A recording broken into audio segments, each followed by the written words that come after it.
Hello friends, நம்ம gold ஃபிஷ்ஷை வந்து ரீசெண்டாக வாங்கியிருந்தோம். அது வந்து இப்போது ப்ரீடு விட போகிறோம். ப்ரீடுக்கு வந்து செட் ஆகிடுச்சு. ஸோ அதில் செட்டப் தான் இப்போ பார்க்குறீங்க நீங்கள். இப்போ மணி பிளான்ட் போட்டு எங்கேஜ் வாட்டர் போட்டு வச்சிடணும். அதுக்கப்புறமா ஸ்ட்ரைட்டாக வந்து மேல் விட்டுடலாம்.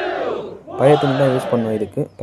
புது தண்ணி யூஸ் பண்ணாதீங்க ப்ரீடிங்காக. அதுக்கப்புறமா மேல் வந்து விட்டுடலாம். அதில் கோல்டு ஃபிஷ்ட்டு ஃபீமேல் அண்ட் மேல் ஒரே ஒரு ப்ரீடிங் தான் விடுறேன். அதால் இப்போதைக்கு இது மட்டும் விட்டுறேன். ஓகேயா. அதுக்கப்புறமா வந்து கொஞ்சமாக ராக் சால்ட் ஆட் பண்ணிடலாம். ஏன்னா ஏதாவது ஃபங்கஸ் இல்லை ஏதாவது பாக்டீரியாஸ் இருந்துச்சுன்னா அதுக்கு யூஸ் ஆகும். சரி, கொஞ்சமாக போட்டுருங்க, நிறைய போடாதீங்க. அதுக்கப்புறமா செட் ஆகிறதுக்கு அப்படியே கொஞ்சம் நேரம் விடுங்க. அதுக்கப்புறமா ஏர் பம்ப் விட்டுடலாம். அதில் கொஞ்சம் ஸ்லோவாகவே வைங்க. அப்போ தான் மீனுக்கு வந்து டிஸ்டர்பன்ஸ் இல்லாமல் இருக்கும். இல்லைனா ரொம்ப ஸ்ட்ரெஸ் ஆகிடும்.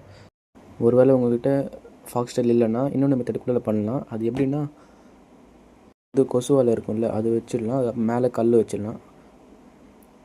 இதுக்கு மேலே வந்து கண்டிப்பாக வந்து மூடிடலாம்.